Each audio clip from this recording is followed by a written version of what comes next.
Respeitável público, eu, Ariano Suassuna, quero convidar vocês, tá certo, para a 10ª Interculturalidades. Olha, que este ano ela terá como tema, tá certo, os 50 anos do movimento armorial. O evento será de 7 a 18 de outubro, tá certo? Não percam, viu? Olha, e tem mais.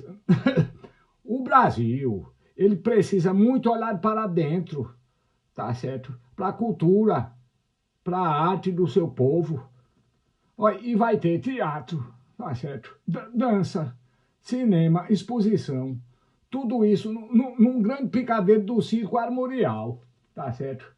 Olha, e vai ser tudo transmitido ao vivo nas redes do Centro de Arte da Universidade Federal Fluminense. Para você assistir da sua casa, tá certo? Eu encontro vocês lá. Não percam!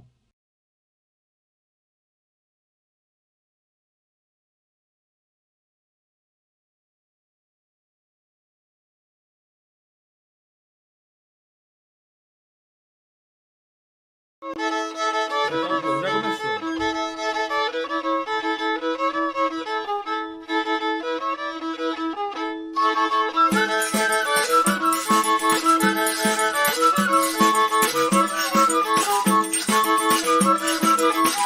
Eu tava dormindo, o papai me acordou. Eu tava dormindo, o papai me acordou. Acorda a menina pra apanhar furu. Acorda a menina pra apanhar furu. Afurou, afurou, afurou, ah, meu bem, afurou. Afurou, afurou, afurou, ah, meu bem, afurou. O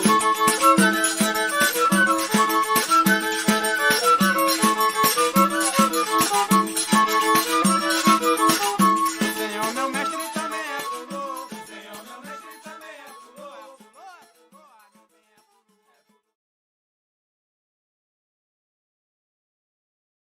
Bom dia! O Centro de Artes, UF, vem desenvolvendo durante o isolamento social uma série de atividades online que acompanha a campanha A Arte nos Une. Transmissão de filmes, peças de teatros, mesas de debates, concertos e novos conteúdos publicados em suas redes sociais e seu canal no YouTube, culminando no que estamos vivendo nessas 2 semanas, a 10ª edição do Interculturalidades, este ano homenageando os 50 anos do movimento armorial em releituras e reencantamentos. Na mesma direção, a Orquestra Sinfônica Nacional da Universidade Federal Fluminense vem realizando desde março uma programação voltada para um novo público, criando novas formas de se trabalhar o conteúdo musical nas redes sociais, integrando o Interculturalidades junto com o Quarteto de Cordas da UF e o Música Antiga da UF, interpretando obras de Sérgio Ferraz e Guerra Peixe. Hoje nós estamos aqui iniciando a mesa Herança da Música Armorial. A mesa abordará o legado da música armorial e suas influências sobre as gerações de artistas e compositores, tanto da música popular quanto da música de concerto. Nós teremos, então, a participação de Sérgio Ferraz, Marília Santos, Sérgio Barza, com a minha mediação, Hudson Lima, que sou violoncelista da Orquestra Sinfônica Nacional da UF. Iniciaremos com Sérgio Ferraz. Sérgio Ferraz é bacharel em música pela Universidade Federal de Pernambuco. Iniciou seus estudos de música aos 9 anos de idade, com violão e guitarra. Aos 15 anos, iniciou seus estudos de violino no Departamento de Música da Universidade Federal de Pernambuco e no Conservatório Pernambucano de Música. Desde a década de 90, criou diversos grupos de música instrumental, como Alma em Água e Sonores Fábrica, com os quais se apresentou nos principais festivais e palcos no Brasil e Estados Unidos. Entre 2008 e 2014, Sérgio Ferraz participou como violinista do grupo que acompanhava o escritor Ariano Suassuna em suas aulas espetáculo. Neste mesmo período, foi violinista do Quarteto Romançal, grupo liderado por Antônio Madureira. Em 2012, Sérgio Ferraz estreou como solista seu concerto armorial, dedicado ao mestre Ariano Suassuna, no Teatro de Santa Isabel, em Recife, com a Orquestra de Câmara de Pernambuco. Ferraz produziu e participou como artista da mostra comemorativa dos 40 anos do Movimento Armorial em 2010, no Paço Alfândega, em Recife. Evento que contou com a participação de Ariano Suassuna, Zélia Suassuna, Quarteto Romançal, Sonores Fábrica, Grupo Grial de Dança, Romero Andrade Lima, Dantas Suassuna, entre outros expoentes do movimento. Em 2018, Sérgio Ferraz formou o duo com a violinista Ana de Oliveira, com o qual se apresentou nos principais palcos do eixo Rio-São Paulo, e estreou internacionalmente no Mimo, Portugal. Sua vasta discografia é Segundo Romançário, de 2009, Sonores Fábrica, 2011, Dançando aos Pés de Shiva, 2012, A Sublime Ciência e o Soberano Segredo, 2013, Concerto Armorial, 2014, Flutuando sobre as Ondas, 2015, e o mais recente, Carta de Amor e Outras Histórias, contando com a violinista Ana de Oliveira. Sérgio Ferraz tem muita história para contar, é um período vasto, junto ao movimento armorial. Cada palestrante terá 20 minutos para expor, e ao final nós teremos meia hora de debate. Sérgio Ferraz, conta um pouco dessa história para a gente.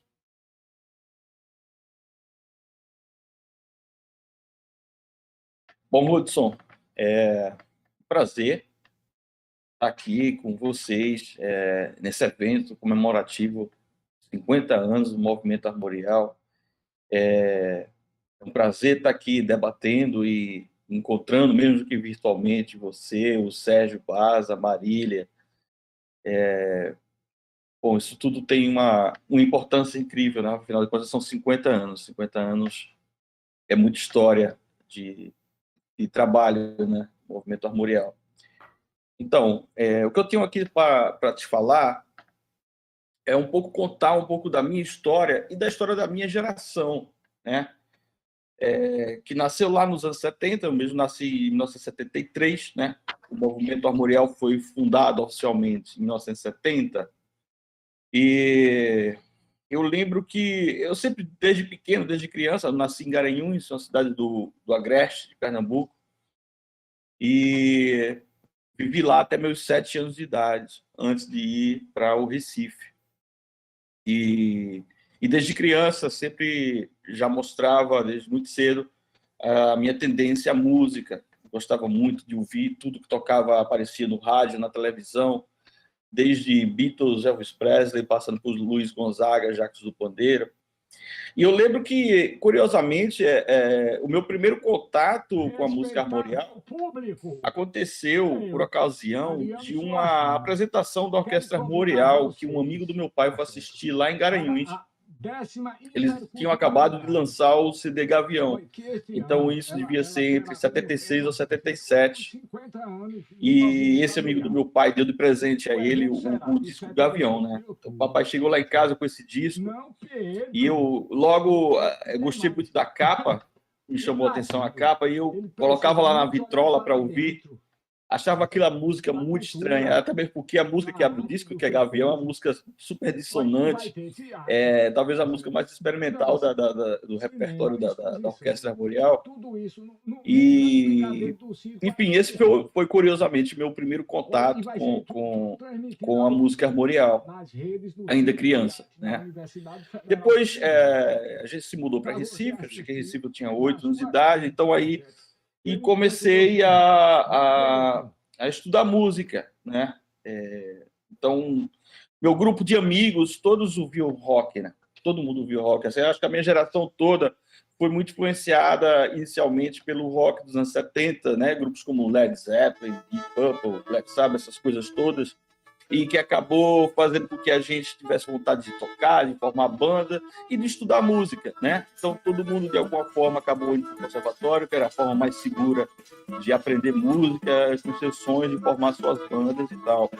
Então, minha primeira referência musical e a paixão e o impulso que me levou à música foi essas bandas de rock, assim como praticamente de toda a minha geração, né? Foi nessa época, no conservatório, que eu conheci, por exemplo, o Sérgio Baza, que também estava lá estudando violão, estudava violão com o Henrique Anes e o Sérgio Baza. Foi nessa época que a gente se conheceu. O Siba, do Mestre Ambrósio, também estudava violão lá, fazia aulas lá no conservatório. Então, nessa época, aí já anos 80, né?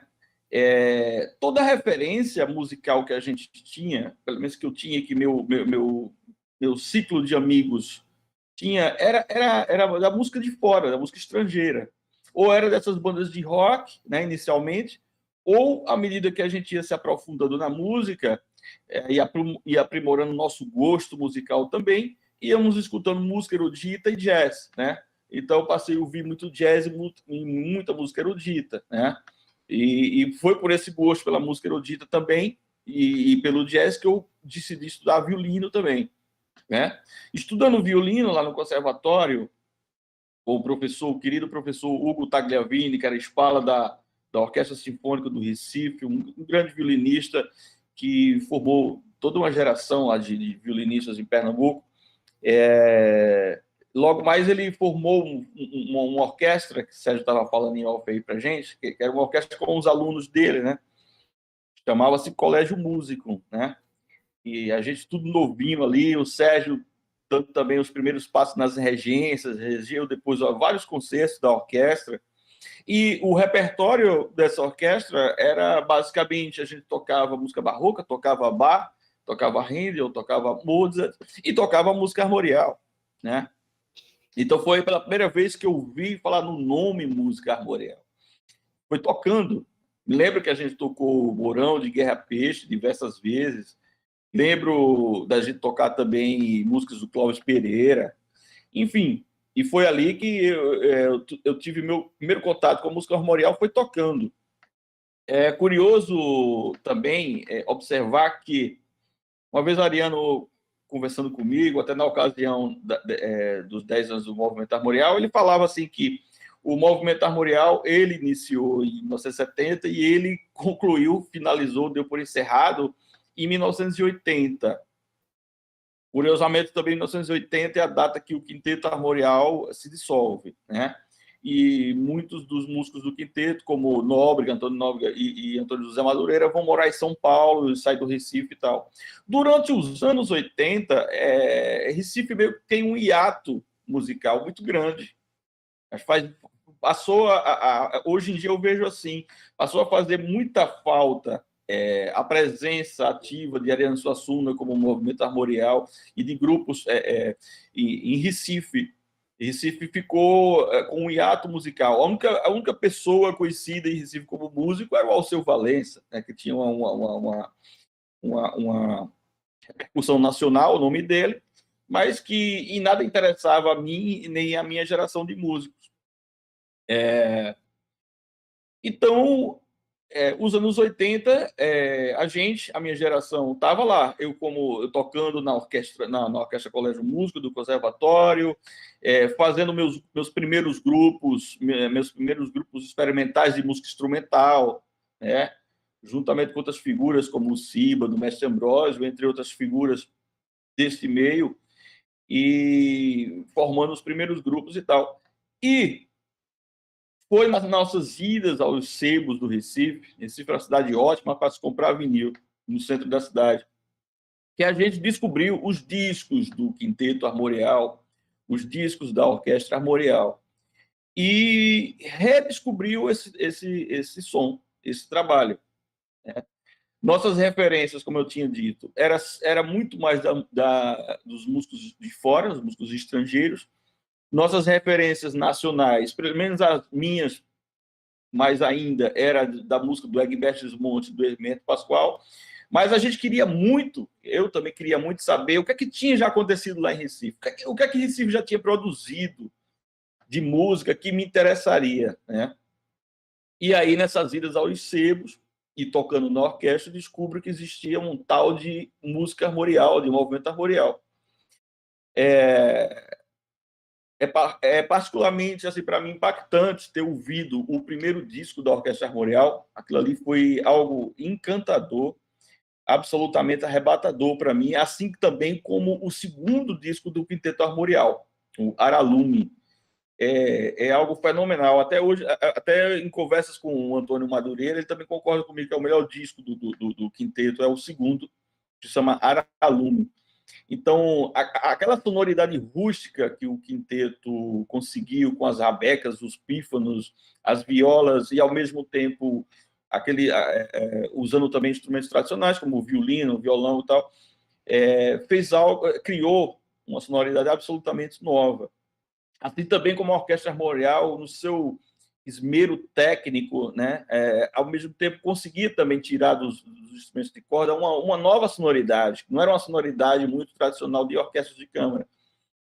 E aquela música que foi feita ali, aquela música modal, né, com aquelas escalas, a escala mixolídia com a quarta aumentada, também conhecida como escala nordestina, e aquilo tudo era absolutamente maravilhoso para a minha geração. E daí em diante, houve um interesse muito grande da minha parte, da parte de outros músicos, de também ir nas raízes, ir lá atrás, ir nos terreiros onde acontecia as sambadas de cavalo marinho, as sambadas de maracatu rural, de coco de roda, ver lá, né? Ver o som da poeira, né? Onde a coisa aconteceu primordialmente. Então, a gente começou também a fazer esse trabalho de pesquisa, de ir nas fontes. E também de fazer exatamente como foi feito o movimento armorial, tirar das fontes o elemento primordial para os nossos trabalhos, né? Então, vamos lá para os anos 90, né? Então, assim, nos anos 90, eu tinha formei um grupo eu era o caçula, fui durante muito tempo o caçula de vários grupos, assim, bem jovem, o pessoal era bem mais velho do que eu, que tocava comigo. Formei o grupo Alma em Água, que era um grupo justamente que misturava música indígena com rock progressivo, com a música dos caboclos da zona da Mata Norte de Pernambuco. E numa apresentação que a gente tinha feito no Teatro do Recife, estava na plateia Ariano Suassuna. Na época, ele estava como secretário de Cultura do governo de Miguel Arraes. Quando a gente termina a apresentação, Ariano Suassuna, emocionadíssimo, se levanta e sobe no palco e abraça a gente e falou que estava muito emocionado com aquilo que ele tinha acabado de ouvir. E como ele estava começando a secretaria dele, ele nos chamou lá e disse que ia nos apoiar e tal. E realmente nos ajudou muito nessa época. Os anos 90 em Recife eu vejo como uma espécie de renascimento da música pernambucana. Aconteceram vários grupos, né? Eu estava lá com o Alma e a Água, o Simba formou o Mestre Ambrósio, aconteceu o Chico Sainz, o movimento do Mangue Beat. Então, foi uma época do renascimento, né? Vários grupos voltaram a tocar, a atuar. O Antônio José Madureira formou o Quarteto Romançal, né? Começa-se aí também uma segunda fase, o movimento armorial, que é o movimento, o Romançal, né? Eu acho que o Cid Almeida também reativou a orquestra, reformulou o estúdio do Conservatório Pernambucano. Então, os anos 90 foi justamente ao contrário do que foi os anos 80 lá. Então, enquanto estava aquele marasmo dos anos 80, os anos 90 foi extremamente movimentado, né? E isso foi muito bom. E isso é o que, já que o tema, né, da nossa mesa é herança da música armorial, essa foi a herança que a música armorial deixou para a minha geração, né? Porque, na verdade, por mais que se diga que o movimento começa e acabe, ele sempre deixa frutos, deixa um legado e deixa seus seguidores, né? Que, da sua própria forma, vão reconstruir, realinhar aquela ideia, né?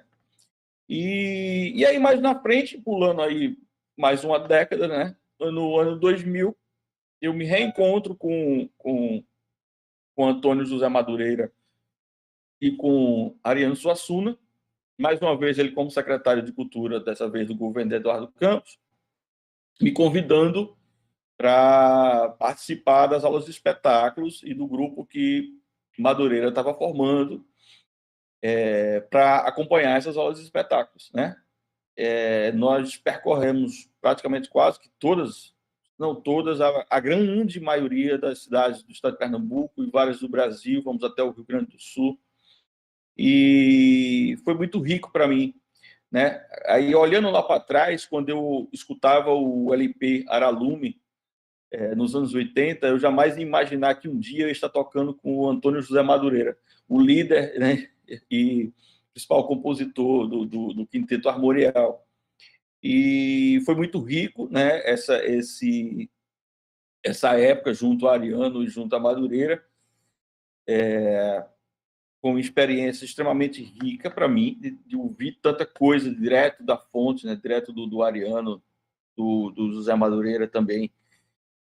E em 2009, Antônio Madureira me convida para a gente gravar um disco em duo, né, que se chama Segundo Romançário, e a gente grava esse CD, estreia lá no Teatro Santa Isabel, em Recife. E pouco tempo depois eu comecei a escrever um concerto para violino e orquestra, dedicado a Ariano Suassuna, que foi estreado em 2012, lá também no Teatro Santa Isabel, e tocado mais algumas vezes. A última vez que eu toquei ele foi no Mimo Festival, em 2013, foi quando eu conheci a Ana de Oliveira, inclusive. E é isso. Eu acho que esse é o resumo do que eu vejo como a herança da música armorial, né? E do legado que essa música deixou para mim e para a minha geração de músicos. Muito interessante, Sérgio Ferraz. Eu fico pensando na questão do quanto o afeto, esse seu primeiro encontro com esse grupo, foi importante também para te inserir nesse grupo, né? Essa identificação. Você falou que lá nos anos 70, enquanto todos ali estavam muito voltados para aquele fenômeno do rock, para as práticas do rock, você teve ali um encontro com um movimento diferente a partir dessa identificação e esse afeto. E nós estamos praticamente tendo um depoimento aqui de fonte primária, né? Você conviveu com Ariano Suassuna. E isso é muito importante para que a gente consiga entender melhor como essas manifestações ocorreram. Agora, a nossa próxima convidada é Marília Santos, que é mestra em música no campo da etnomusicologia pela Universidade Federal da Paraíba, graduada em música pela Universidade Federal de Pernambuco, com laurea acadêmica, e também em letras pela Faculdade de Filosofia, Ciências e Letras de Caruaru. Iniciou suas atividades musicais em uma ONG, em São Caetano. Na Universidade Federal de Pernambuco, atuou na pesquisa sob orientação da professora doutora Cristiane Galdino, sendo premiada. No mestrado, sob orientação do professor doutor Carlos Sandrone, desenvolveu uma pesquisa sobre os ecos armoriais na música. Integrou a equipe multidisciplinar de pesquisa do Inventário do Ofício dos Artesãos e Artesãs, do bairro do Alto do Moura. Exercendo a função de pesquisadora etnomusicóloga, foi responsável por registrar expressões como mazurca, pífano, reizado, sanfona, poetas, poetisas, cantadores, bacamarte, emboladores, repentistas, compositores, etc. Desenvolve trabalhos sobre gêneros, corpos, mulheres, femininos, na pesquisa em oficinas e em poesias. Durante a graduação em música, foi monitora sob orientação do professor Gerson Torres, de Fundamentos da Construção Musical. Na mesma instituição, teve aulas de composição com o professor Dr. Paulo Lima. Na performance, atuou como clarinetista na Banda Sinfônica do Conservatório Pernambucano de Música, no grupo Belas Marias, na Camerata da Universidade Federal de Pernambuco, e em alguns grupos de música de câmara. Como corista, chegou a participar da Grande Missa Nordestina, de Clóvis Pereira, da Nona Sinfonia de Beethoven, junto com a Orquestra Sinfônica do Recife, e da estreia mundial de Um Requiem Nordestino, de Gerson Torres. Atuou como regente no coro da Faculdade Pracinete do Recife, sendo co-criadora do mesmo. Tem artigos publicados nas áreas de música e de letras. Atualmente, estuda violoncelo e canto popular. Fala um pouco para a gente, Marília, sobre sua inserção na pesquisa e sobre... Bom dia, seu microfone está desligado. O microfone está desligado ainda, Marília. Isso. Opa, agora. Agora sim, agora ok. Bom dia. Bom dia. Primeiro, eu gostaria de agradecer ao Centro de Artes da UF por estar aqui. Então, a minha inserção na pesquisa com a música armorial se deu principalmente por uma necessidade pessoal de pesquisar algo meu, algo que eu sentisse que era meu.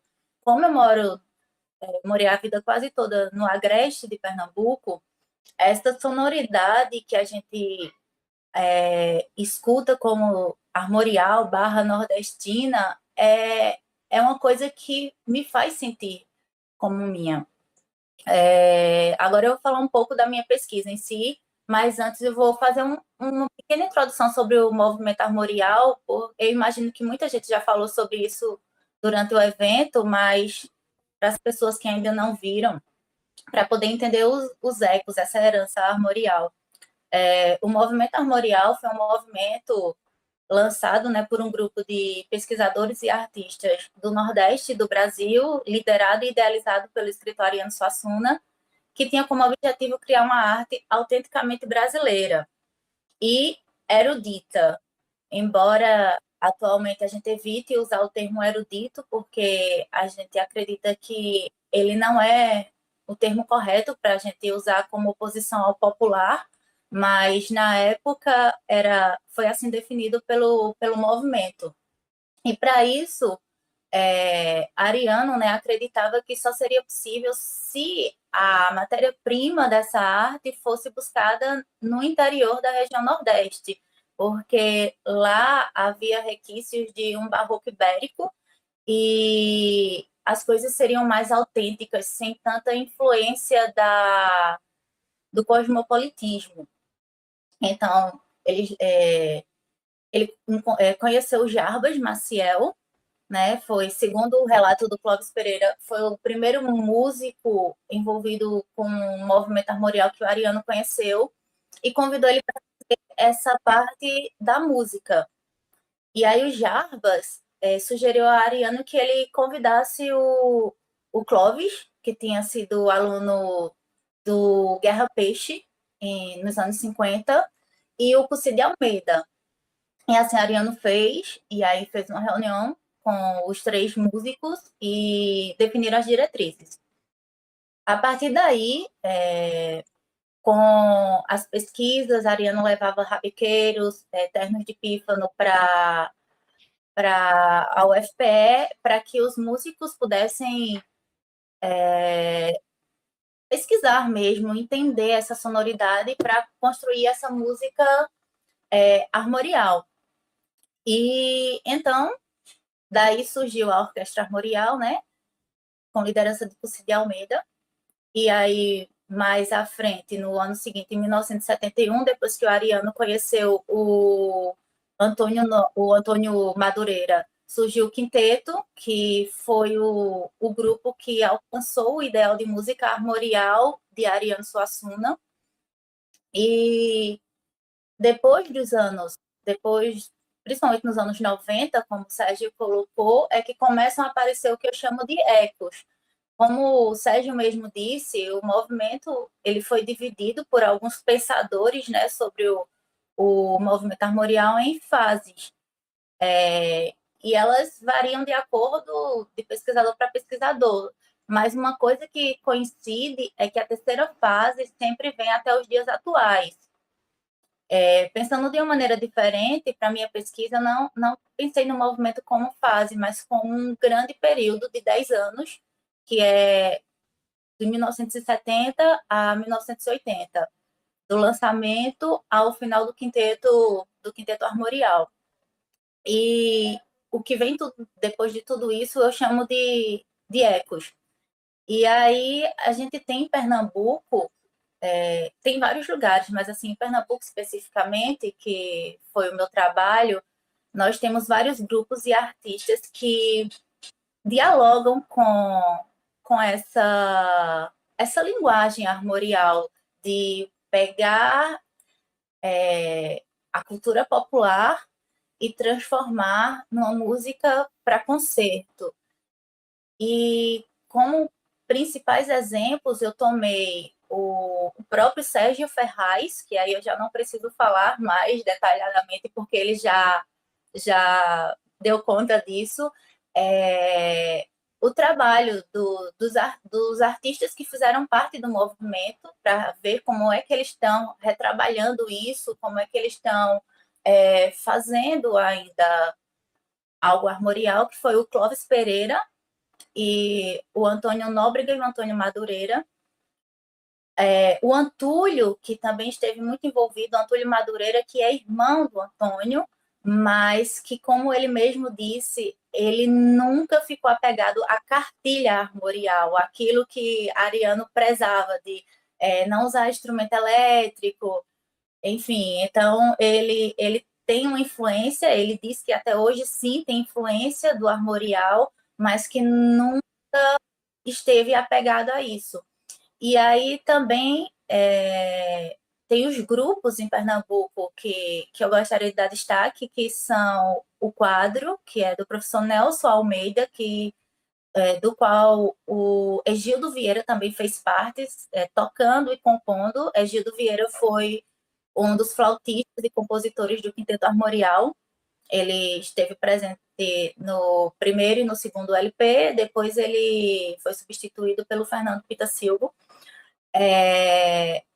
O Quarteto Encore, que é um quarteto de cordas tradicional, digamos assim, que tem 2 violinos, uma viola de arco e um violoncelo, que inclusive eles gravaram um CD, eu não recordo agora o ano, se foi 2017 ou 2016, chamado Mosaicos, e esse CD tem música só de compositores pernambucanos, inclusive Sérgio Ferraz também é um dos compositores desse CD, e tem algumas músicas com características assim nordestinas / armorial, e uma que me chamou bastante atenção, não só pela sonoridade, mas pela própria descrição do compositor, foi Palma da Coroa, de Dada Malheiros, que ele diz mesmo, tá no encarte, que quando ele foi convidado para fazer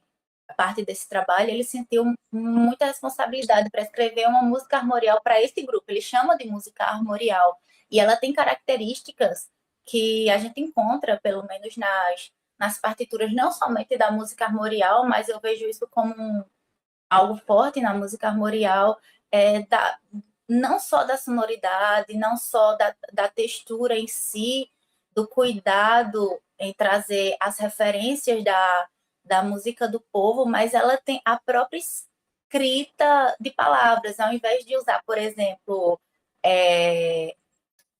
cantable, ele coloca lá, aboiando. Para quem é daqui sabe que aboiando é uma coisa mais cantável, uma coisa mais lenta, então tem todo esse cuidado, que foi uma coisa que aconteceu durante o século XX, na música erudita em geral, que os compositores começaram a ter essa coisa mais identitária, colocar a própria linguagem, mas assim, na música armorial / nordestina, ainda teve essa particularidade, ainda tem, na verdade, né? Porque isso é essa particularidade bem nossa. Além disso, tem o Sagrama, que é muito conhecido por conta principalmente da participação deles na trilha sonora do Alto da Compadecida, né? Para quem não sabe, o Sagrama fez a trilha sonora do Alto da Compadecida, e ele é composto basicamente por professores do Conservatório Pernambucano de Música, e um agora está na Universidade Federal de Música. E o Sérgio Campelo, que é o líder do Sagrama, por exemplo, ele chegou a fazer parte do Quarteto Romançal, junto com Antônio Madureira. Mas tem assim uma coisa bem interessante em relação ao Sagrama, que justamente por essa relação dele com a obra de Ariano, que não foi somente o Alto da Compadecida, mas tem outras, mas o Alto da Compadecida foi a que teve uma projeção midiática, eles são sempre taxados como um grupo armorial, e na verdade eles não são um grupo armorial, eles são um grupo de música que também faz música armorial, mas eles têm influência de várias outras coisas, inclusive porque o armorial não é um gênero musical, o armorial não é Mas não é um gênero, o armorial é uma estética, né? É uma estética lançada por um movimento. Então, eles dizem que gostam de ter essa coisa relacionada ao armorial, mas eles não gostam de serem limitados somente ao armorial, como se eles fossem o ícone do armorial. Além disso, mais recentemente, coisas que se percebe também como herança armorial, eu gosto de chamar de ecos armoriais, a peça de Dierson Torres no Requiem Nordestino, e aí eu vejo como uma influência direcionada. Por conta do seguinte, o Requiem era um desejo do Dierson já há muito tempo. Ele queria realmente fazer um Requiem nordestino com o texto do Requiem mesmo, naquele formato, que quem é de música, do campo da música erudita, sabe que tem um formato certo do Requiem, com texto que deve ser utilizado, e ele queria fazer isso só que com o texto traduzido em português, com as adaptações para a linguagem daqui da gente, do Nordeste / Pernambuco. Só que aí Ariano Suassuna morreu. E aí outros 2 professores da UFPE, o professor Flávio Medeiros e o professor Luiz Kleber Queiroz, chegaram para Dierson e disseram que eles queriam que fosse composto um Requiem armorial. E já chegaram com os textos prontos, assim, dividido, coro, solista. Aí Dierson concordou em parte. Ele pegou os textos, disse que ia fazer, mas disse que não ia colocar Requiem armorial, ia continuar sendo um Requiem nordestino. E assim ele fez, né? E dedicou ao Ariano. E aí ele teve alguns cuidados, sim, de trazer a relação com essa sonoridade que tenta quebrar um pouco do tonal, tenta fazer uma harmonia que nem sempre vai ser uma harmonia que vai fazer subdominante, dominante, tônica, enfim. E ele faz uma coisa que eu acho muito interessante. Ele pediu permissão ao Sérgio Campelo e ele faz 2 citações no rap dele do Alto da Compadecida. Eu acho isso muito massa, porque aí ele mexe com um público maior que talvez não saiba exatamente o que é música armorial no sentido descritivo da coisa, mas tem essa relação de música nordestina, Alto da Compadecida, Ariano Suassuna. Então, ele faz 2 citações, uma que é a do tema do João Grilo, e a outra que é do tema da Dorinha, mas que as pessoas costumam relacionar com o Chicó. Então, eu acho isso muito, muito interessante, assim. Aí eu costumo dizer que as heranças armoriais, pelo menos na música, elas estão mais relacionadas com uma relação com Suassuna do que com a própria relação com o popular. Por quê? Porque existem outros grupos, outros movimentos que buscaram também essa relação com o popular.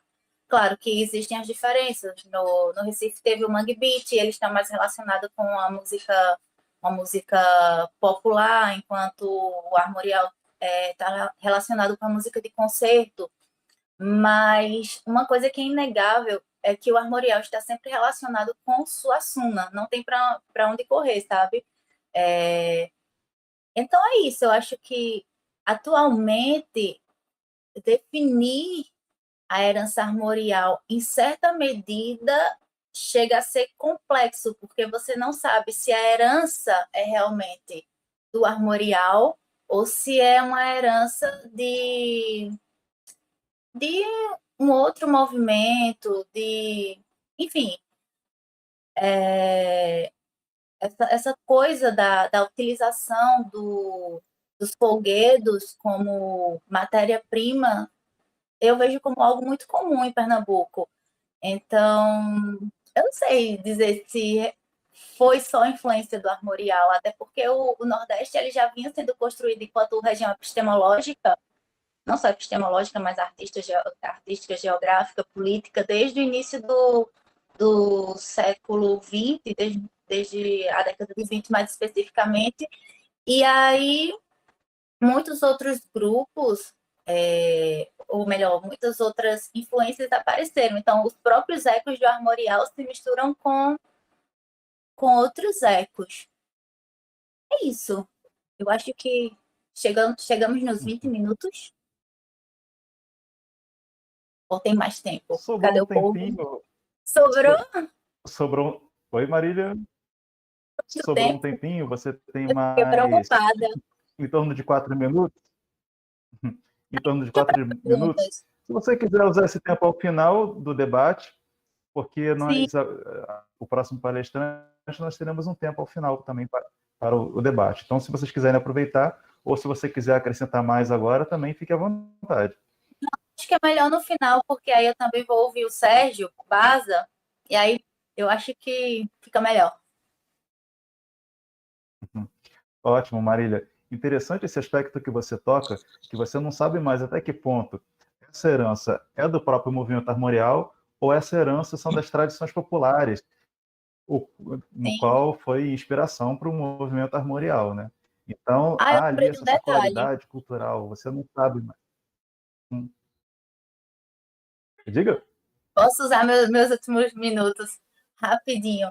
Existe o movimento armorial também Pode. foi criticado como um movimento, Ariano Suassuna, um movimento que se aproveitava da cultura do povo para fazer uma arte para a elite, né? Então, houve também essa crítica, a gente não pode deixar de citar. E aí o que acontece é que na cena de Recife, o que se vê também, claro que não é de modo geral, né?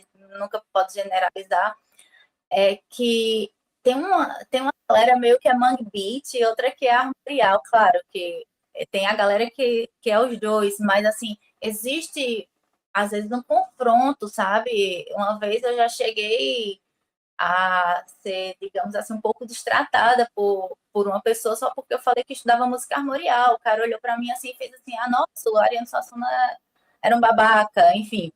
E isso tem um pouco de relação, eu acredito, com o fato do Mangue Beat vir e usar mesmo as heranças da cultura negra, embora isso apareça um pouco no armorial, mas o foco do armorial era mais com o interior.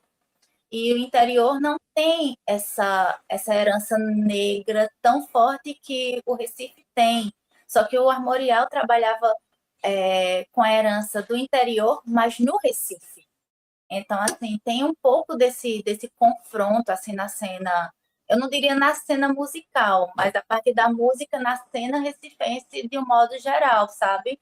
Então, tem uma galera que é mangue beat e não aceita armorial, e o Ariano meio que criticava o mangue beat, porque o Chico Sainz usava guitarra, instrumentos elétricos, enfim. Mas tem uma entrevista já vou terminar, do Jarbas Maciel, que é muito bonita, e ele fala no final que ele e o Ariano estavam errados em relação ao Mangue Beat, que eles não conseguiram perceber que como essa ideia era boa, como o que Chico Sainz estava fazendo era muito bom, e eu acho esse reconhecimento dele muito, muito bonito. É isso. Excelente contribuição, Marília. Vamos voltar a ela depois ao final. Nós já temos aqui alguns comentários, muitas pessoas elogiando a presença de vocês. Sérgio Ferraz, Marília Santos.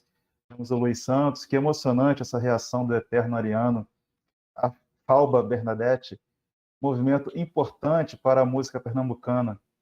Camaciel, perfeito resgate da história do movimento armorial. Agradecida e emocionada aqui. Ana de Oliveira, viva a cultura brasileira, viva o movimento armorial. Camaciel, o Sagrama é sensacional, eu adoro. Agora temos aqui mais uma honrosa participação do Sérgio Barza. Vou fazer a apresentação dele para vocês. Iniciou seus estudos de música em 1985, no Conservatório Pernambucano de Música.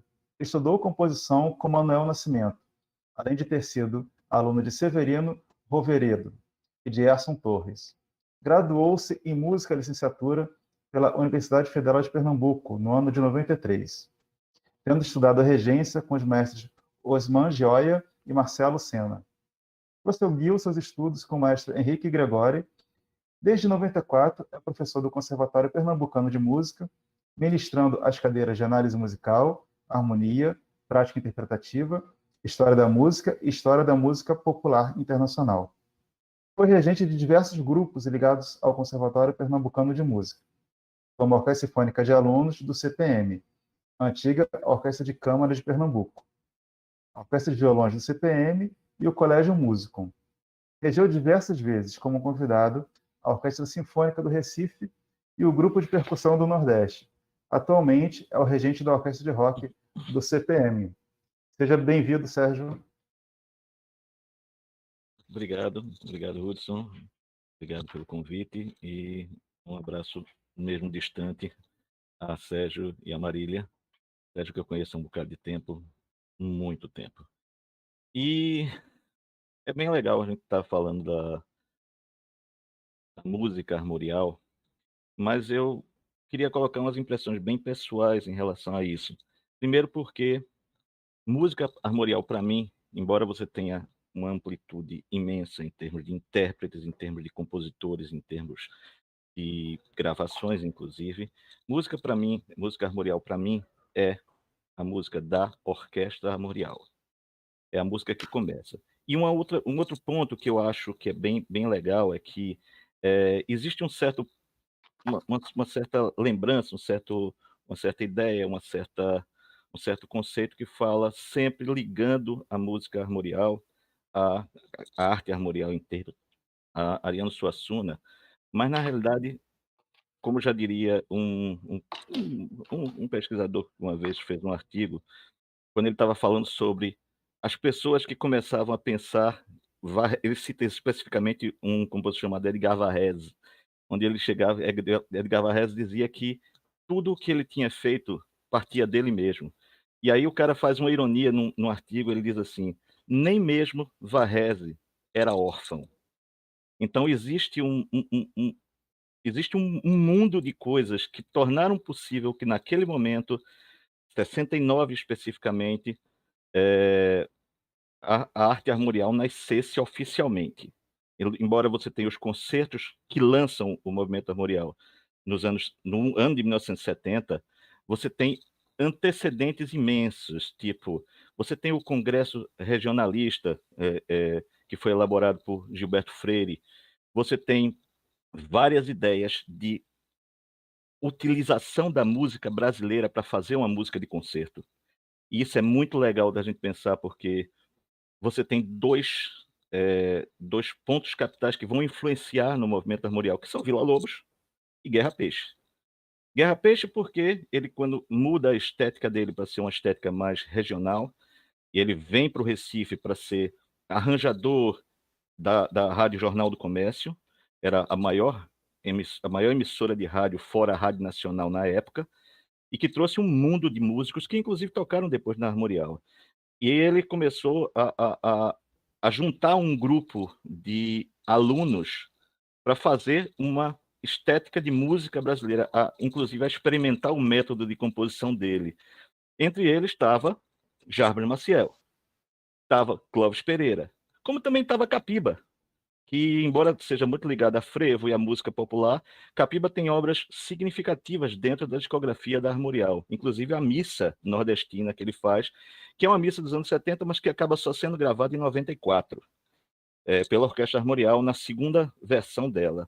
Então você tem um mundo, e assim, embora seja muito falado, a Marília até citou, do contato que Jarber Maciel tem com Ariano Suassuna, e que ele traz outras coisas. Na realidade, Ariano Suassuna já conhecia Cussi do Conselho Estadual de Cultura, Eles conversavam muito, e eles viram, era um conselho que tinha Mauro Mota, que tinha Brenan, o próprio Brenan, que faz parte da parte de pintura e de escultura do movimento armorial.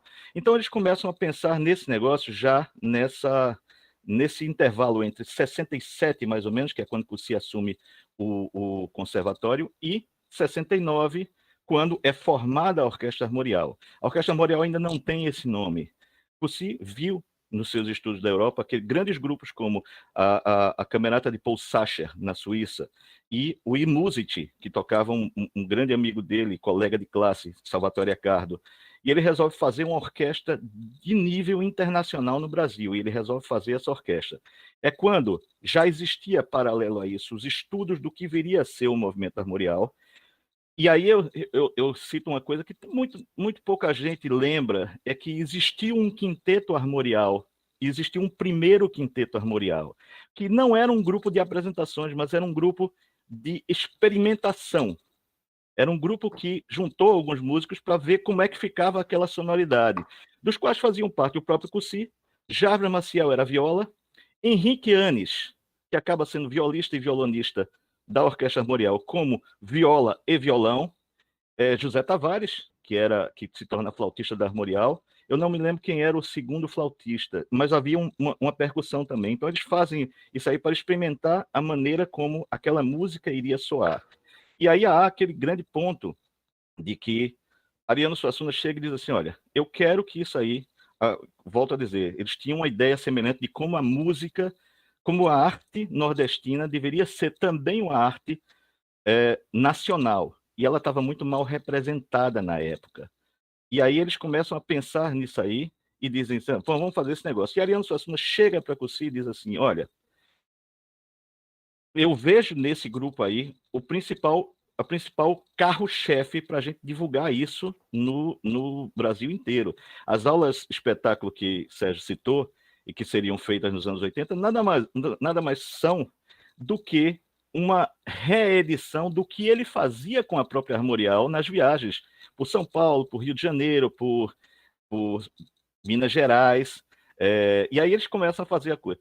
Eu acho que é um período extremamente rico, mas eu vejo isso aí e eu acho, por conversas com as pessoas que fizeram parte do grupo e fizeram parte da coisa, de toda a parte de música da Orquestra Armorial, que aquilo ali é um início do que seria uma música nordestina de concerto. E aí a gente chega e diz assim, volto a dizer, você tinha grandes compositores no Brasil que até usavam linguagem nordestina, mas você não tinha nordestinos que faziam essa música. Então esse era o principal ponto. No futuro, tiveram alguns problemas, como, por exemplo, o fato de você ter vários críticos e vários músicos que ainda pensam que a música nordestina tem que ser feita por nordestinos. Mas isso tira muita coisa, como as contribuições de Camargo Guarnieri para a orquestra, de Marlos Nobre daqui, embora faça uma linguagem mais universal. Mas, por exemplo, você tem o próprio Radamés. Radamés faz uma variações sobre Mulher Rendeira que é extraordinária e coisa assim. A gente fez esse negócio. E assim, dentro dessa história, onde é que eu entro aí? Eu entro porque eu convivi com todo esse pessoal que tocou na orquestra, pelo menos os que ficaram em Pernambuco. E assim, tem muitos nomes que hoje são esquecidos, mas que são fundamentais para a sonoridade dessa música chamada Armorial, que é José Tavares do Amorim, que foi professor de flauta, chamado Gueba, foi professor de flauta do conservatório e era o primeiro flautista. Ivanildo Maciel, que foi também era o segundo flautista. O Ivanildo Maciel era um homem de 1000 instrumentos, tocava bem todos eles. E, bom, você tem Jarbas, você tem Antônio José Madureira, tem uma composição gravada pela orquestra. E Benny Volkoff, que Sérgio conheceu também, ele é professor na época que a gente estudava lá. Esses fazem a sonoridade desse grupo, fazem a sonoridade dessa música. E é interessante como havia a necessidade de fazer com que aquilo ali fosse respeitado no Brasil inteiro. A orquestra consegue isso, porque ela apresenta para todo o Brasil uma música com raízes extremamente brasileiras, extremamente nordestinas, mas apresenta com um nível absurdo de qualidade, de afinação, de garra. E, assim, você vai ter vários grupos começando. A sonoridade da Orquestra Armorial, se a gente não assistiu os concertos, por exemplo, pode ser que pode ser que você diga assim, então, vocês não assistiram aqueles negócios mas é uma sonoridade que permeou toda a década de 70. Sérgio falou dos contatos que ele teve, mas, por exemplo, pouca gente lembra que música de fundo para anúncios de televisão ou para a abertura da Globo, na época em que não existia televisão 24 horas por dia, né? A abertura começava às 9 horas da manhã, terminava de meia-noite e 1 hora da tarde. E aí a música que tocava lá era Cantando Viola, da Armorial. E existe uma influência muito grande disso aí em grupos que faziam música popular e que vêm naquilo ali e dizem assim, pô, esse pessoal está fazendo música nordestina, por que a gente não vai fazer?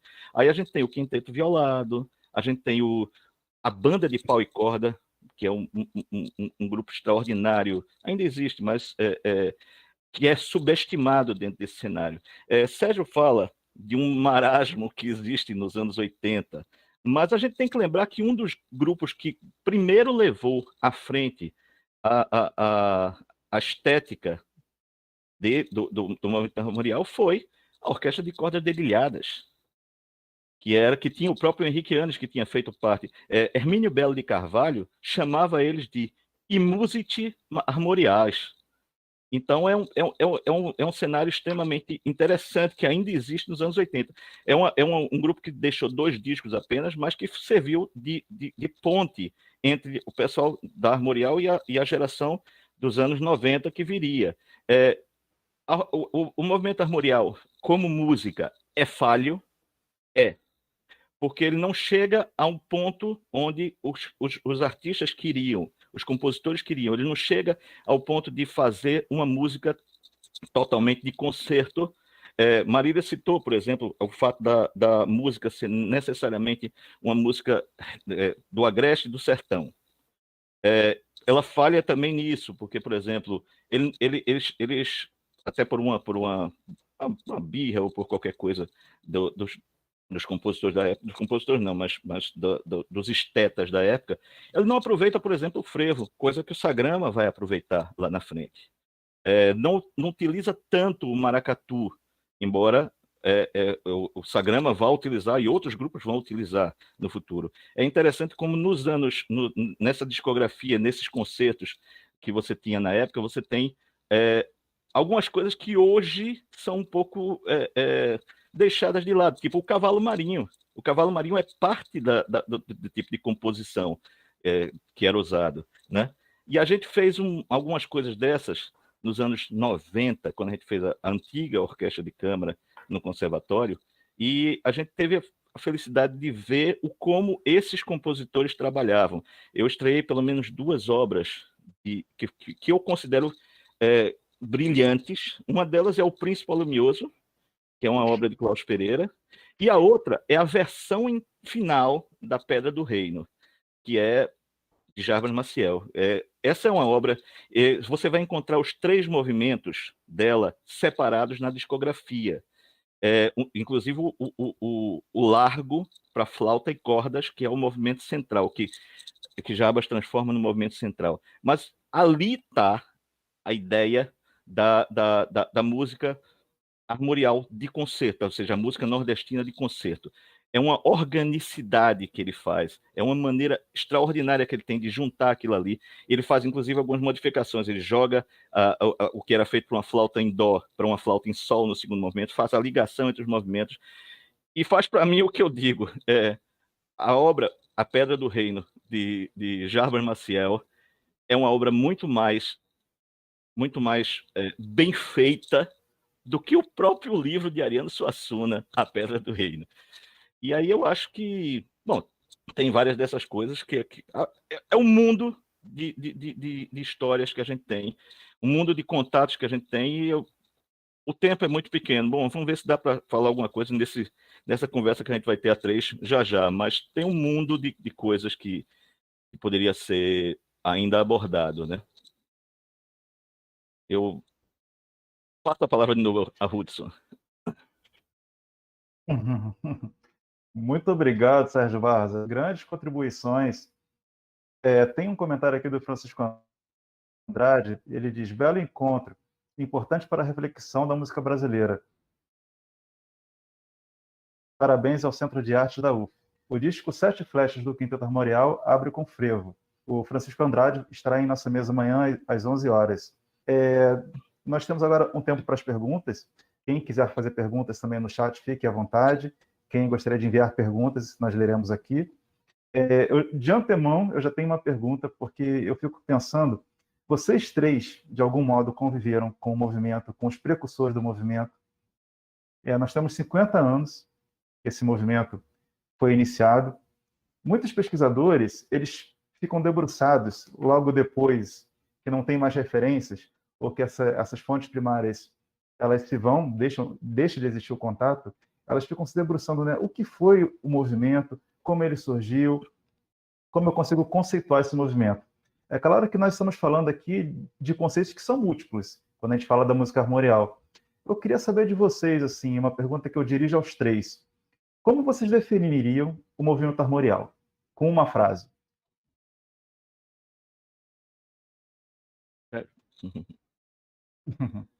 Quem vai primeiro, Hudson? Sérgio. Pode? Ferraz. Tá bom, Hudson. Eu digo o seguinte, é impossível você definir movimento armorial em uma frase. É impossível. Porque a coisa toda é muito complexa. Certo? Então, se você quiser ser acadêmico, você pode dizer assim, o movimento armorial é mais um dos movimentos nacionalistas ou regionalistas que aconteceram tantos ao longo de vários países ao longo da história. Mas não é só isso, né? É muita coisa.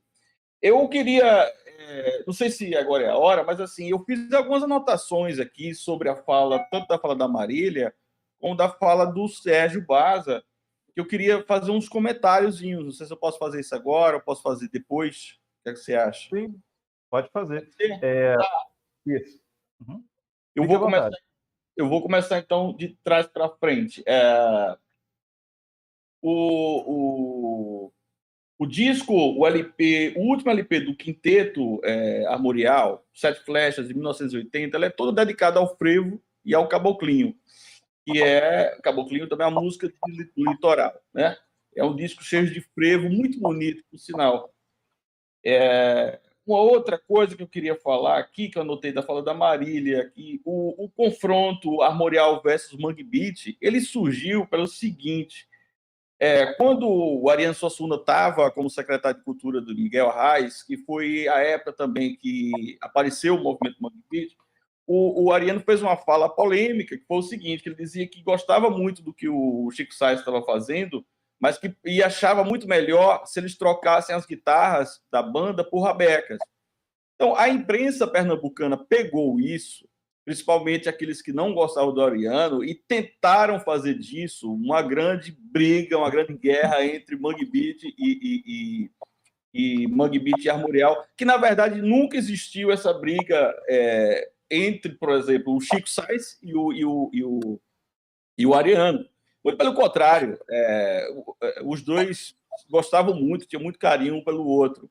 Agora, essa briga foi fomentada e foi assim criada pela imprensa por conta dessa fala do Ariano, né? Outro ponto que eu acho interessante a gente falar é sobre o uso da música popular de raiz pela elite erudita. Bom, isso aconteceu em todo mundo, né? O movimento nacionalista, qualquer movimento nacionalista ao longo precisou recorrer à música popular de raiz para ter uma identidade. Por exemplo, os países do leste europeu eram completamente dominados pela escola alemã, né? Inclusive na Hungria era de bom tom se falar alemão na época do Bartók. Ninguém falava húngaro porque o húngaro era uma língua menor, digamos assim, de menos cultura.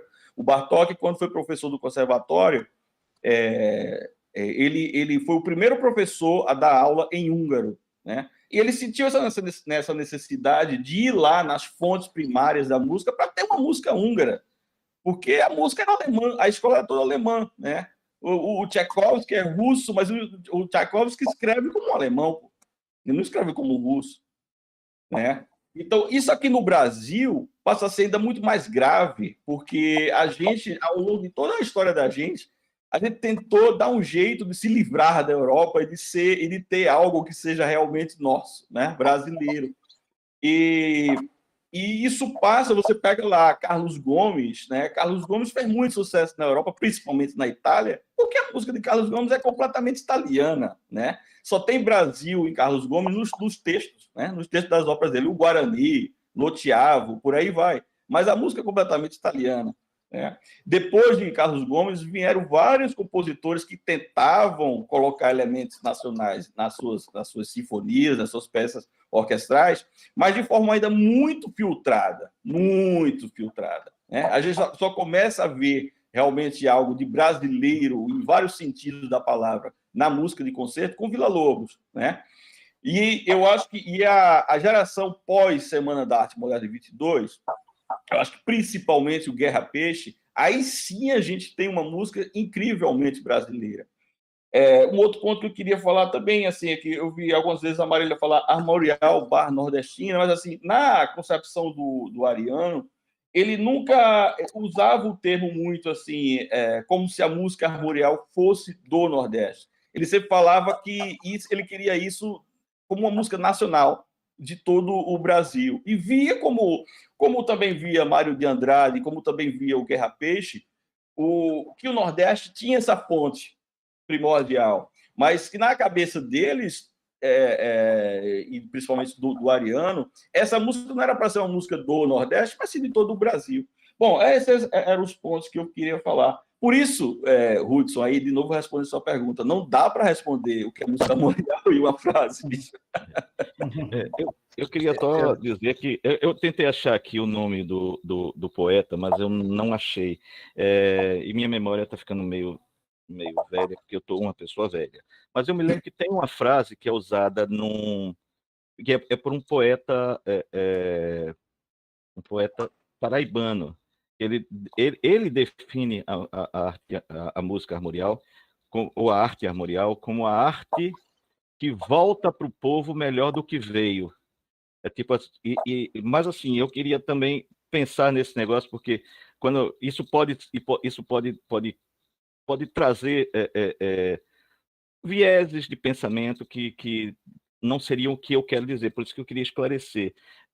Existe sempre essa ideia de uma cultura erudita e uma cultura popular do povo. Embora hoje a gente, com a ideia da gravação, daquele negócio, muita gente define entre 3 pontos: a cultura erudita, a cultura popular e a cultura de massa, onde você teria essas coisas. Mas, assim, se você vai pegar as pessoas, e aí eu volto a dizer, é muito interessante você pensar como era a vida das pessoas, principalmente dos intelectuais, nos anos 20, nos anos 30, nos anos 40 e nos anos 50, no Brasil. Então, gente, não existia uma separação total de Casa Grande e Senzala, não. O próprio livro de Gilberto Freire, que fala isso, ele fala, muito mais do que falar em 2 lugares separados, ele fala das interações que existem entre os dois. Villa-Lobos sai de casa para ir tocar com Chorões. A música que se fala, música de salão, era uma música que também fazia parte do povo.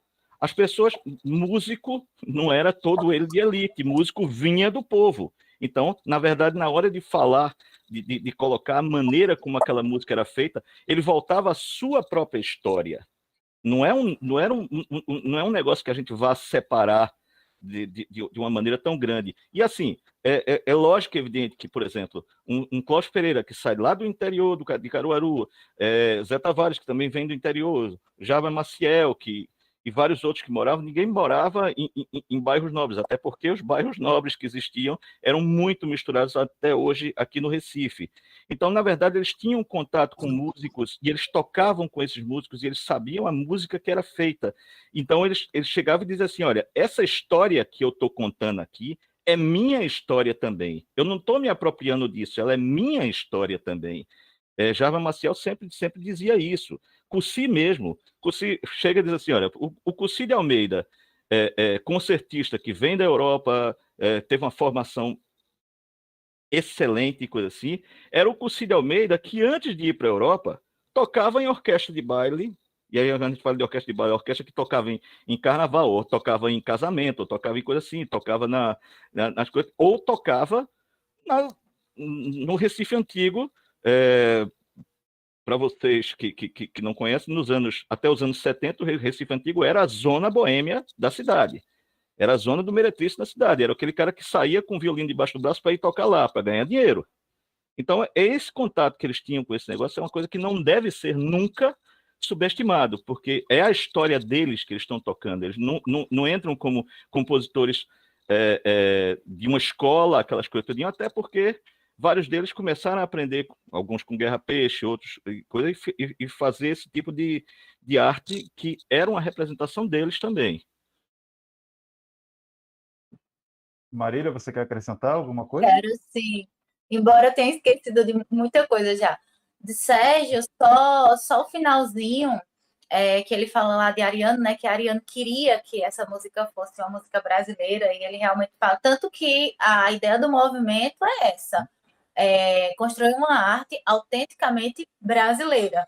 Só que quando a gente pensa hoje em música armorial, o que ficou no consciente nacional foi uma relação com o Nordeste. Então, por estar com essa relação com o Nordeste, a gente sempre pensa em música nordestina. Não era o que Ariano pretendia, mas acabou se regionalizando nesse sentido das pessoas em si.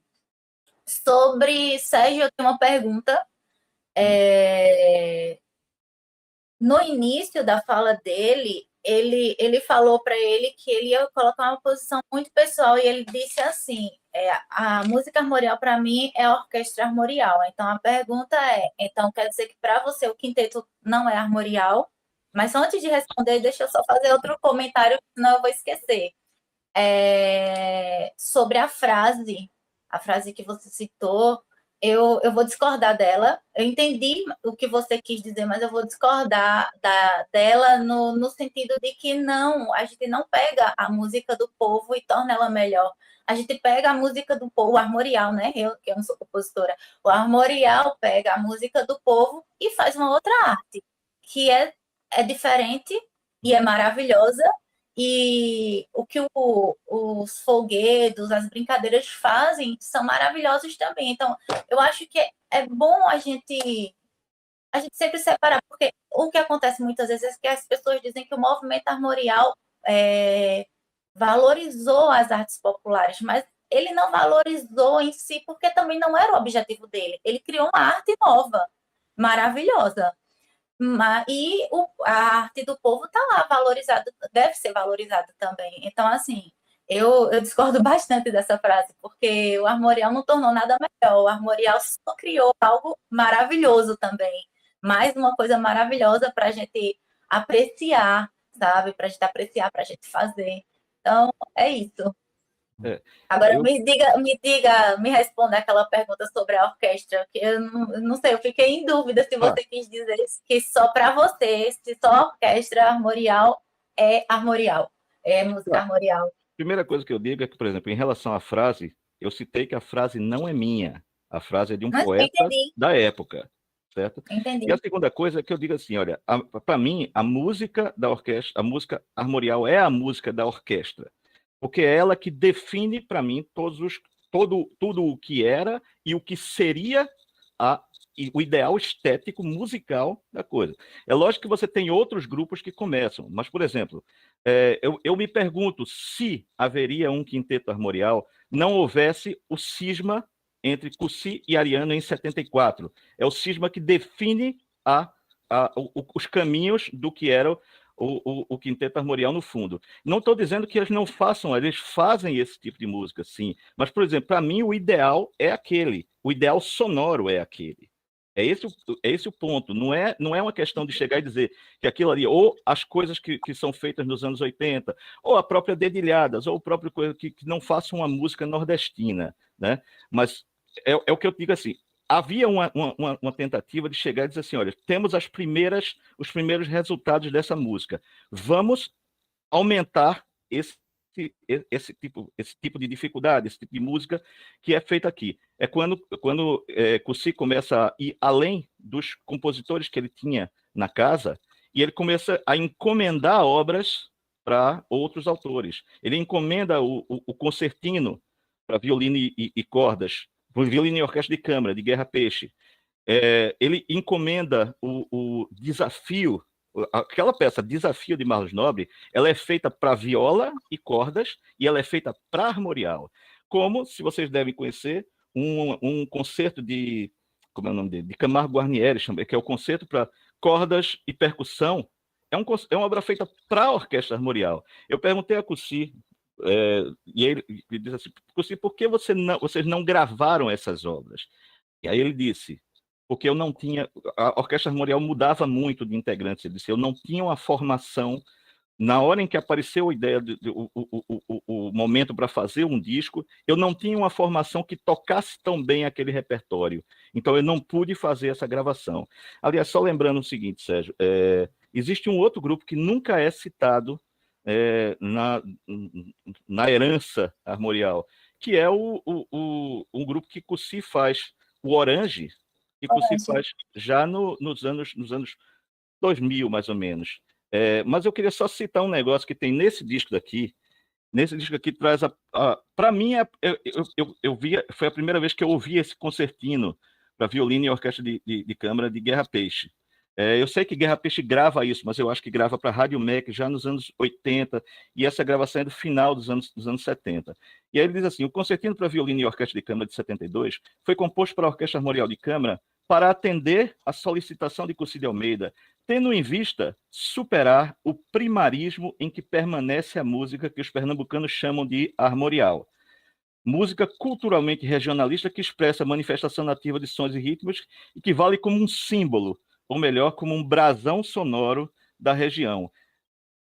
Tem dois pontos aí, a ideia de que havia uma busca por uma música de concerto com mais desafios, e essa ideia que talvez ajude na definição que Hudson tinha perguntado, né? Música culturalmente regionalista que expressa a manifestação nativa de sons e ritmos e que vale como um símbolo, ou melhor, como um brasão sonoro da região. A ideia do brasão vai diretamente ligada ao significado do termo armorial, né? Uhum. E só uma última coisa, pensando, que é a ideia de se falar, Sérgio falou da identificação com o barroco do movimento armorial. A arte brasileira em si é uma arte barroca, mas os ideais, as questões estéticas vão muito além disso. Vão para a Idade Média e a Renascença. Então, eles fazem um amontoado disso aí.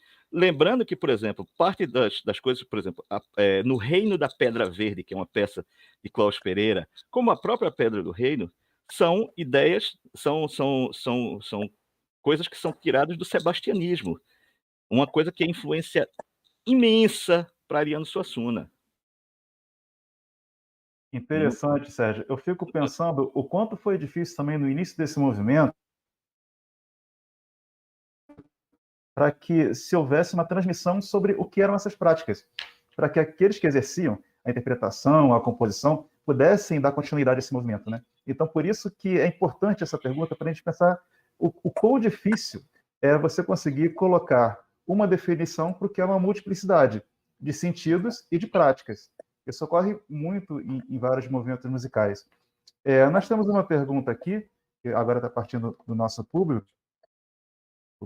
Foi uma pergunta do Camaciel, ele está querendo pensar sobre a música hoje. Ele diz, excelentes referências, excelente análise. Como o armorial está presente na música brasileira hoje? É a pergunta que ele faz a vocês três. Quem gostaria de começar? Marília. Posso começar? Sim. Então, como eu falei, existe uma mistura, né, entre armorial e nordestinidade, digamos assim, atualmente na sonoridade, mas eu diria que o armorial está presente quando você quer criar uma sonoridade que remeta ao Nordeste. E isso aparece tanto o tempo todo aqui na música de concerto em Pernambuco, como na própria mídia. Quando você vê novelas, por exemplo, Cordel Encantado. Claro que não, a trilha sonora em si de Cordel Encantado a gente não pode chamar de armorial, mas assim, um momento em que aparece determinada sonoridade, faz referência ao som do Nordeste.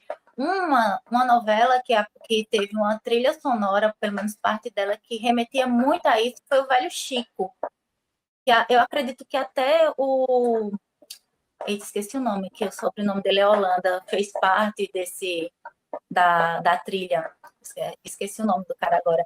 Então, assim, na música para concerto de Pernambuco é muito presente, pelo menos na parte ali, Recife, região metropolitana, mas de modo geral eu diria que é isso. Quando você quer fazer referência ao Nordeste, quer criar uma sonoridade nordestina, você recorre ao aspecto que é armorial.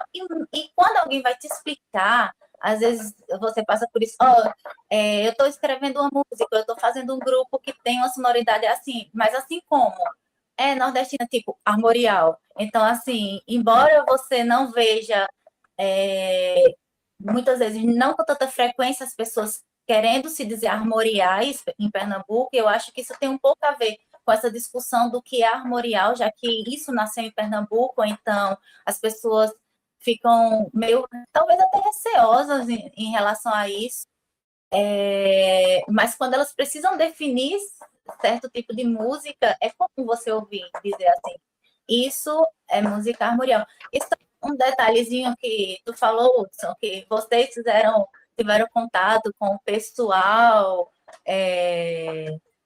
do início do movimento. Eu não tive contato, não, tá? Eu não sou tão velha assim, não. Eu só cheguei a entrevistar, né? Eu tive contato nas entrevistas com o Clóvis, com o Antônio e tal, mas, assim, não, eu não convivi com ninguém. A minha questão é mais de representatividade do lugar onde eu moro mesmo, porque eu moro no Agreste, que é a mesma coisa do sertão, então, assim, tem muita coisa caricata nas definições, mas, assim, é um caricato que parte de uma realidade. Então, essa construção armorial de como são as coisas por aqui, ela é real, a gente vive isso, sabe? A gente vive a seca, vive essa religiosidade.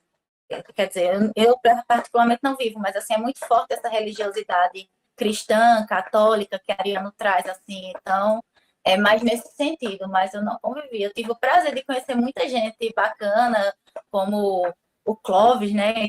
O Zoca, o Sérgio, o Antúlio, eu já tinha contato com o Sagrama, com o Encore, enfim, mas eu não tive esse prazer de conviver com essas pessoas. Eu queria só citar que, por exemplo, ela é muito nova e eu sou velho. Então, eu não só tive contato porque assim. Não, porque a gente conviveu muito.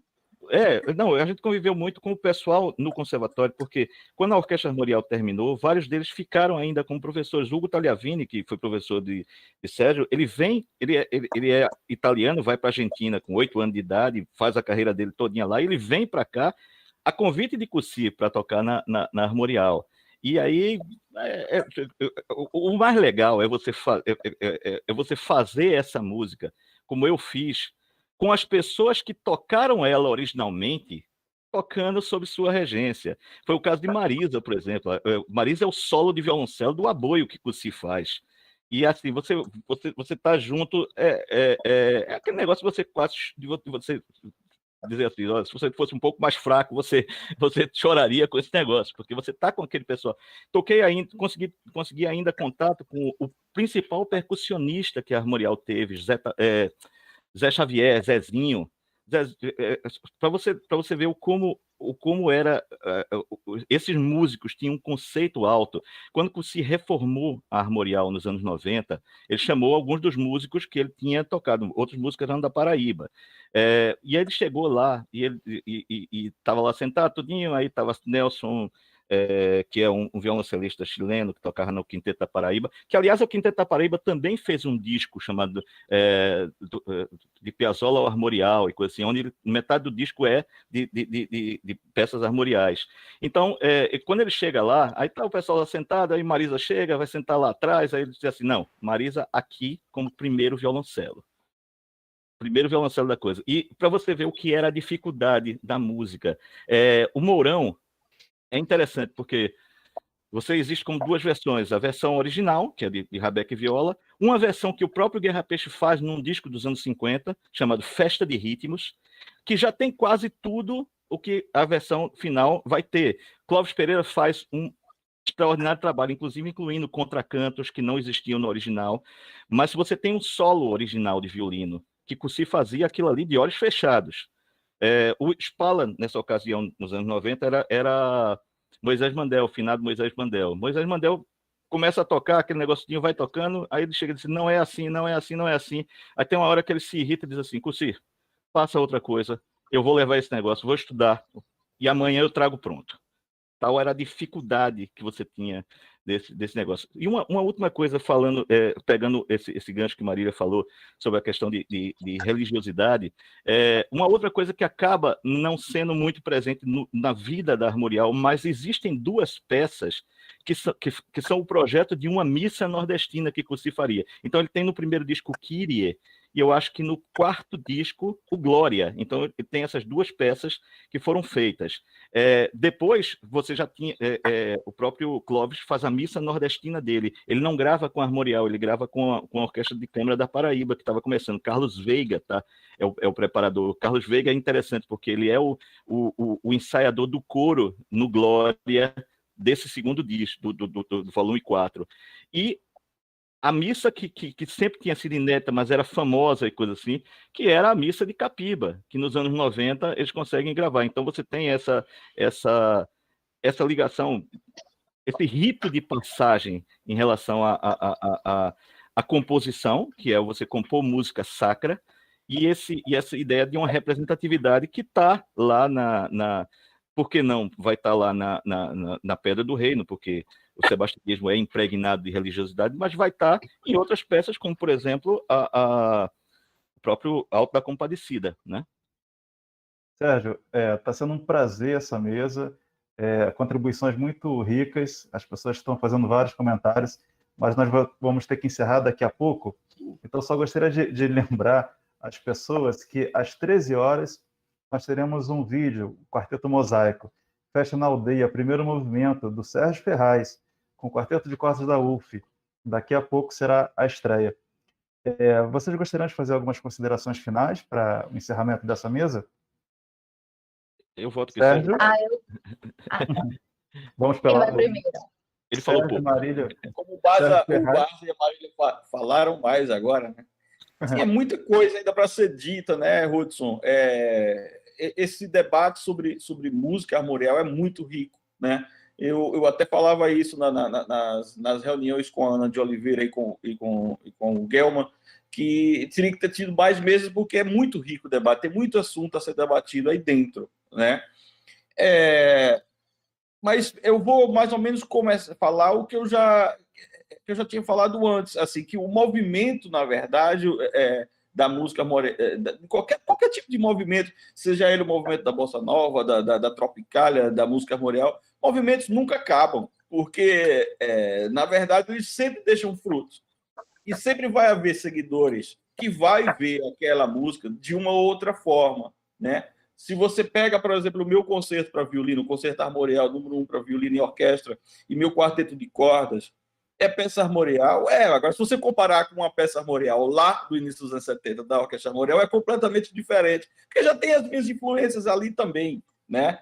Eu também gosto muito de usar tonalismo, de usar harmonia expandida, gosto muito, a minha música naturalmente é uma música também muito modal, então eu usei todas essas ferramentas nesse concerto, né? Então, assim, é muito diferente das peças lá do início da orquestra armorial, o que é natural. Eu lamento muito que tanto a orquestra armorial como o quinteto armorial tenham acabado nos anos 80, porque havia muito pano para a manga ainda para os dois grupos, certo? Então, havia muita coisa ainda a ser dito, tanto no campo da música de orquestra, de concerto, como também, né, na música, digamos assim, um pouco mais popular, né, desses grupos, né, que esses grupos faziam. Mas, de certa forma, isso que havia ainda para ser dito acabou sendo dito pelas gerações seguintes, né? E eu peguei esse povo todo ainda, brincando aqui com a história das idades. Eu conheci esse povo todo porque eu era muito novo na época, na verdade, eu era uma criança. E Sérgio não é tão velho assim, Sérgio deve ter uns 50 anos, né? Ele gosta de ser velho, mas não é tão velho assim. Então é isso, a música sobrevive sempre, né? E se você escuta hoje em dia, por exemplo, aqueles discos lá da Orquestra Armorial, do Quinteto Armorial hoje em dia, aquilo ainda soa tão novo, ainda soa com tanta novidade. Ontem mesmo eu estava aqui ouvi o primeiro disco da Orquestra Armorial, depois ouvi o Aralume do Quinteto. E como aquilo ainda me impressiona muito, sabe? Ainda é uma grande novidade. Então é isso. O bom da arte é isso, né? Parece um jargão que eu vou falar agora, mas é verdade, a arte não morre. A arte fica, permanece e sempre vai estar em movimento, sempre vai estar se transformando, né? É isso. Sérgio Ferraz, eu vou guardar essa frase, a música sobrevive, né? Muito, muito importante isso que você citou. Obrigado pela participação. Passo a palavra agora para Marília Santos fazer os comentários finais. Então, eu vou completar o que o Sérgio disse com uma frase do Nelson Almeida, que é o líder do Grupo Quadro. Quando eu entrevistei e perguntei sobre essas questões de existir ou não música armorial atualmente, ele disse algo bastante interessante. Ele disse o seguinte, abre aspas, existe um ditado que diz, o homem põe e Deus dispõe. Eu digo o contrário. Deus põe e o homem dispõe, de modo que o que Ariano fez com o armorial é tão bom que não podia ficar somente naquilo que ele definiu. Então, para mim, essa é uma das melhores descrições assim que eu já ouvi e eu termino com ela. Agradeço à Universidade Federal Fluminense. É Fluminense? Acertei? Sim. Agradeço a você e a todas as pessoas envolvidas. Agradeço também aos dois Sérgios, né? O Baza, o Ferraz. E é isso. Muito obrigado, Marília Santos. Passando a palavra agora para Sérgio Barza. Não, só terminando, falando desses pontos que a gente citou tudinho, o Sérgio diz que ela não encerra. Eu digo que nós temos de cada movimento, de cada coisa, um recorte de tempo, mas como um quadro que você vê, existem coisas para a esquerda e existem coisas para a direita. A direita vai ser a continuação, a esquerda vão ser as coisas que vão influenciar e que vão criar aquele negócio. A coisa não estreia num ponto X e não existiu nada antes. Então, na verdade, é um contínuo e coisa assim. E eu queria lembrar que na época em que Karadziejewski foi convidado para reger a Armorial, ele chegou e disse o seguinte, ele conheceu não só o trabalho da Orquestra Armorial, mas também o trabalho de Brenan, de Marcos Acioli, do próprio Ariano, ele já conhecia, porque a Ariano era conhecida em São Paulo e Rio desde os anos 50 e 60, mas ele conseguiu, Débora Brenan e vários outros que fizeram as outras artes, Samico e vários outros. E aí ele chega e diz assim, olha, eu estou vendo aqui uma coisa que é tão importante quanto a semana de 22. É com essa frase que eu gostaria de, fazendo essa citação, terminar esse negócio e agradecendo a vocês e rever o pessoal todinho, né? Você acha que eu não vejo um bocado de tempo? Tá se exilando no Rio de Janeiro. Muito obrigado, Sérgio. Realmente, assim, um movimento tão importante quanto a semana de 22. Lembrando que amanhã, às 11 horas, nós teremos a mesa Criação e Estética da Música Armorial, com o nosso querido Sérgio Ferraz, Francisco Andrade e Antônio Madureira. Amanhã, às 11 horas. Agradeço a toda a equipe do Centro de Artes, a todos aqueles que nos acompanharam até agora. Um agradecimento especial a Ana de Oliveira, Leonardo Guelma, Juliana Amaral. Muito obrigado e até amanhã. Tchau, pessoal. Valeu. Tchau, tchau. Muito bom.